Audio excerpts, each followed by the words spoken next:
Esta es la predicación correspondiente al domingo 4 de septiembre de 2022 de la Iglesia Cristiana Cristo Viene de Algeciras.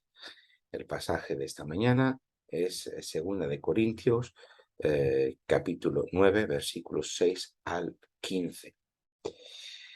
Uno de los errores principales del cristianismo moderno, es decir, del cristianismo de los últimos 3 siglos, ha sido pensar que el reino de Dios y la espiritualidad solo tienen que ver con áreas específicas de nuestra vida, que esto de la vida cristiana, del cristianismo, de la fe cristiana, de la espiritualidad, como queramos denominarlo, solamente tiene que ver con la salvación del alma, con cuestiones espirituales o cuestiones eclesiales que se desarrollan en un tiempo y en un momento concreto. Pero que, por ejemplo, el Señor resucitado no tiene nada que ver ni con la política ni con la economía, por ejemplo. Y esto se trata de un grave error que ha llevado el cristianismo a ser cada vez menos relevante en la sociedad contemporánea. Explorar la génesis de estos desarrollos culturales y sociales pues, se escapa del propósito, del alcance de una predicación. Sin embargo, sí quiero poner de manifiesto la necesidad que tienen las iglesias cristianas de recuperar una perspectiva bíblica desde la que ver todas las áreas de nuestra vida, incluida la política y la economía, y por supuesto sin olvidarnos la cultura, bajo la luz de lo que Dios está haciendo en el mundo, es decir, de su reino y de su nueva creación. La semana pasada consideramos cómo la teología de Pablo acerca de la ofrenda tenía que ver con la gracia de Dios y con la comunión del pueblo de Dios. Hoy queremos ver la ofrenda a la luz de una perspectiva mucho más amplia que vamos a denominar la economía de Dios. No podemos afirmar que Jesús es nuestro Señor y Salvador si no lo es de todas las áreas, sin ninguna excepción de nuestra vida, no solo como individuos, sino también como sociedad. Por tanto, no es descabellado hablar de una economía de Dios para aludir a cómo comprendemos el orden económico a la luz de la realidad del reinado de Dios y de su nueva creación. Estamos tan configurados por la lógica capitalista que parece que no podemos pensar la economía más allá de las leyes del mercado, de la oferta y la demanda, del rendimiento, la productividad y el consumo. Sin embargo, el reinado de Dios tiene su propia lógica económica. Como ya vimos la semana pasada, la lógica económica del reinado de Dios y su nueva creación es la gracia. Es la lógica que rompe tanto con una justicia distributiva en la que cada uno recibe lo que merece su esfuerzo, como una justicia acumulativa en la que uno es legitimado como justo por el nivel de riquezas que posee. Basta aquí recordar rápidamente dos parábolas contadas por Jesús. Aquella parábola de los jornaleros que encontramos en Mateo capítulo 20, versículos 1 al 16, y la del rico insensato en Lucas capítulo 12, versículos 13 al 21. En la parábola de los jornaleros, distintos jornaleros son contratados a diferentes horas del día, pero todos reciben el mismo salario. Esa es la lógica del reino de Dios, en la que no cabe esgrimir el esfuerzo propio como título de propiedad, sino que la gracia de Dios lo puede recibirse sin condiciones ni méritos propios. En la parábola del rico insensato se cuenta aquella historia de un rico que ha llegado a acumular una importante producción y un magnífico excedente. Y al preguntarse por lo que hacer, se dice a sí mismo que derribará los graneros y que hará unos nuevos y con las riquezas acumuladas podrá vivir muchos años y podrá comer, vivir y divertirse. Sin embargo, recibe la noticia de su propia muerte esa misma noche. La parábola empieza adelantando la conclusión. En Lucas 12, versículo 15, leemos lo siguiente. Procurar evitar toda clase de avaricia, porque la vida de uno no depende de la abundancia de sus riquezas. Y la parábola termina en el versículo 21 diciendo, esto le sucederá al que acumula riquezas pensando solo en sí mismo, pero no se hace rico a los ojos de Dios. Por tanto, Ni la máxima del esfuerzo propio que recibe lo que merece, ni la lógica acumulativa tienen cabida en la economía de Dios. Por el contrario, la lógica de la economía de Dios se basa en la gracia, en el don, en aquello que se recibe sin merecerlo y en la abundancia que emana de esa gracia. Frente a la gracia no hay mérito, no hay recompensa, no hay derechos adquiridos, solo la abundancia que emana de Dios y que debe ser recibida con gratitud. Este es el pensamiento que Pablo está exponiendo a lo largo de estos 2 capítulos. Por ello, en esta parte de su carta, leemos en 2 de Corintios, en capítulo 9, versículo 6, lo siguiente. Tened esto en cuenta. Quien siembra con miseria, miseria cosechará. Quien siembra a manos llenas cosechará. De cada uno, según le dicte su conciencia, pero no a regañadientes o por compromiso, pues Dios ama a quien da con alegría, o como dice la versión Reina Valera del 60, Dios ama al dador alegre. Dios ama al dador alegre. Estos 2 versículos aluden a varios pasajes del libro de Proverbios que hablan sobre la riqueza y la pobreza. En todos estos versículos hay una lógica subyacente, y es que en la acumulación de las riquezas se cierne siempre un peligro de perdición, como ocurría en la parábola del rico insensato, y que solo puede soslayarse en la medida en que la abundancia de las riquezas sirve para ayudar a aquellos que más lo necesitan. Como dice Proverbios 22:9, el generoso será bendecido por compartir su pan con el pobre. Y en Proverbios 11:24, hay desprendidos que se enriquecen y tacaños que se empobrecen. Quien es generoso prosperará, a quien ofrece de beber no le faltará agua. La gente maldice al que acapara trigo, bendice al que lo ofrece en venta. Quien madruga hacia el bien obtiene ayuda. Quien busca el mal se topa con él. Quien confía en sus riquezas se hundirá. Los justos florecerán como rosales. De manera similar al que hemos visto en el Evangelio, vemos que el peligro de la acumulación de la riqueza solo puede ser superado por una actitud generosa y desprendida con aquellos que menos tienen. Como vimos la semana pasada, esta lógica de generosidad es la que subyace y a la que apela Pablo frente a los corintios para ayudar a los pobres de Jerusalén. Y también la que encontramos en estos versículos. Por ello, Pablo no presiona a los corintios, sino que apela a la generosidad del dador alegre amado por Dios. De esta manera está en consonancia con toda la tradición de la sabiduría de Israel. Tal como dice Pablo en 2 Corintios capítulo 9, versículo 8, y poderoso es Dios para hacer que abunde en vosotros toda gracia, a fin de que, teniendo siempre en todas las cosas todo lo necesario, abundéis para toda buena obra.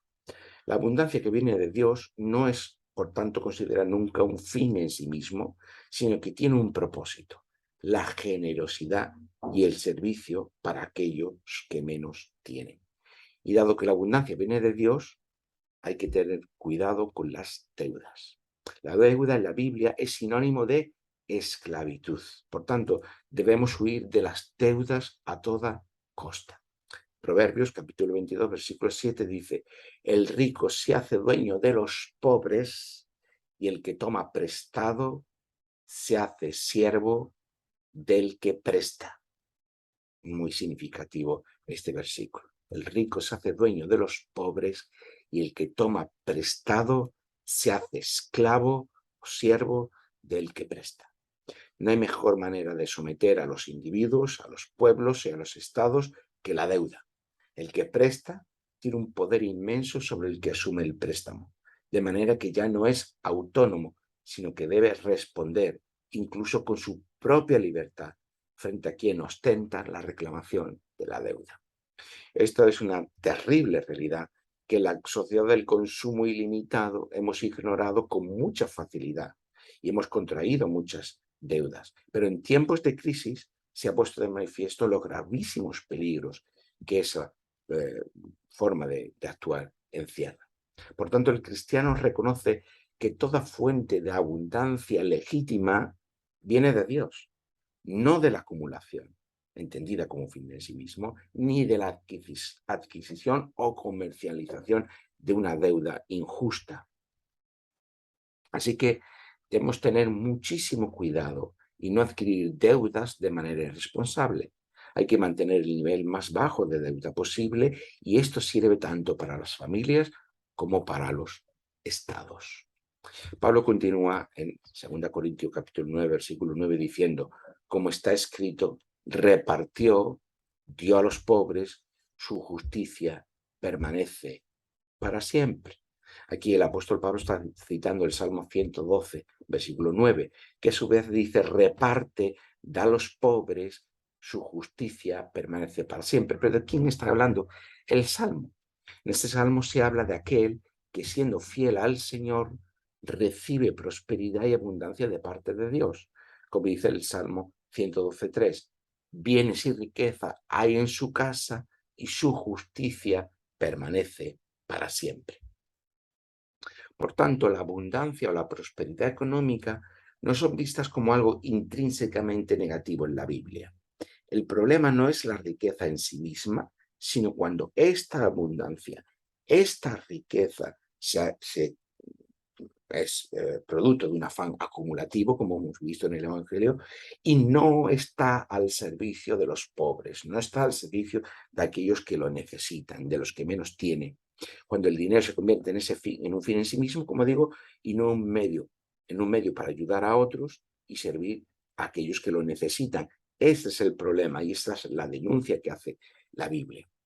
Por último, Pablo en 2 Corintios 9:10 dice, y el que da semilla al que siembra y pan al que come, proveerá y multiplicará vuestra sementera y aumentará los frutos de vuestra justicia, para que seáis ricos en todo, para toda generosidad, la cual produce por medio de nosotros acción de gracias a Dios. Aquí redunda en la misma idea que hemos visto hasta ahora. Dios es fuente de la abundancia y prosperidad, que a su vez, como respuesta a la misma, debe producir generosidad para con otros. En este caso concreto, pues de los corintios hacia los santos en Jerusalén. Sin embargo, esta prosperidad y abundancia tiene también una dimensión escatológica, es decir, del tiempo final, acerca de lo que Dios está haciendo en el mundo y de lo que terminará por consumar en el mundo venidero. Porque Pablo está aludiendo aquí a Isaías 55:10, que dice lo siguiente, porque como desciende de los cielos la lluvia y la nieve, y no vuelve allá, sino que riega la tierra y la hace germinar y producir, y da semilla al que siembra y pan al que come, así será mi palabra que sale de mi boca. No volverá a mí vacía, sino que hará lo que yo quiero y será prosperada en aquello para cual la envié. No sé si recordáis que estuvimos estudiando y predicando sobre el capítulo 55 del libro de Isaías en esta temporada. Recordamos lo que decíamos allí, cómo se prometía en este capítulo el regreso de la presencia de Dios por medio de su palabra. Una palabra vivificante, una palabra de abundancia, una palabra de riqueza, una palabra que trae sanidad y esperanza. De eso es lo que está hablando este capítulo 55 de Isaías. La creación entera es revivificada como una nueva creación cuando la palabra, como la lluvia y la nieve, vuelve a traer la vida a la tierra y ésta da semilla al que siembra y pan al que come. Que eso es lo que está citando Pablo. También recuerdo que el comienzo y el contexto de este texto, de este capítulo 55, que habla de esta renovación y de esta promesa, se da en un contexto de escasez en el que está viviendo el pueblo de Israel, de subida de precios, en el que se contraen deudas que no pueden devolverse y que resulta en esclavitud. O sea, que esta promesa de abundancia de la palabra de Dios o por medio de la palabra de Dios se da en una situación de crisis económica brutal y en la que la lógica del mercado queda suspendida. Muy interesante esto, porque como dice el versículo 1 del capítulo 55, venid todos los sedientos, venid a las aguas, aunque no tengáis dinero, venid, comprad y comed, venid, comprad sin dinero y sin pagar vino y leche. Este es el mejor ejemplo de la economía de Dios, una economía de la abundancia como resultado de la gracia y la misericordia de Dios y de una renovación completa de la creación por medio de su palabra. Aquí es muy interesante cómo Pablo ha relacionado la importancia de la ofrenda con la condición de ser pueblo de Dios, pero también con la provisión de Dios de abundancia y de plenitud en su nueva creación. La ofrenda se convierte así en parte de esta economía de Dios, que se ejerce con generosidad como respuesta a la provisión de la gracia de Dios. Y así termina Pablo en 2 Corintios capítulo 9, versículos 11 al 15, que dice lo siguiente. Lo leo despacio para que a la luz de todo lo que hemos dicho resuenen y retengamos el sentido de las palabras. Para que seáis ricos en todo, para toda generosidad. ¿Veis? La riqueza no se convierte en un fin en sí mismo, sino en la condición de ser generoso. Riqueza material, riqueza económica, pero también podremos hablar de riqueza en cuanto a dones y capacidades, riqueza en aquello que somos, no solamente en aquello que tenemos. Por lo tanto, aquello que somos está también al servicio de los demás, debe estar al servicio de los demás, como el conocimiento. El conocimiento no, solamente, no responde o no debe responder una lógica acumulativa tampoco, sino el conocimiento, la adquisición de conocimiento debe estar al servicio de los demás, en la ayuda de los demás. Para que seas rico en todo, para toda generosidad, la cual produce, por medio de nosotros, acción de gracias a Dios. Esa generosidad que suscita una actitud de acción de gracias. Mientras que la lógica acumulativa, el esfuerzo acumulativo produce tacañería y produce distanciamiento de los demás, como aquel rico insensato que se encuentra al final solo, la generosidad produce una acción de gracias, produce el ser consciente de que esa riqueza recibida no la merecemos porque proviene de la abundancia de Dios y por lo tanto somos agradecidos a Dios. Porque la entrega, versículo 12, de este servicio no solamente suple lo que a los santos falta, sino que también abunda en muchas acciones de gracias a Dios.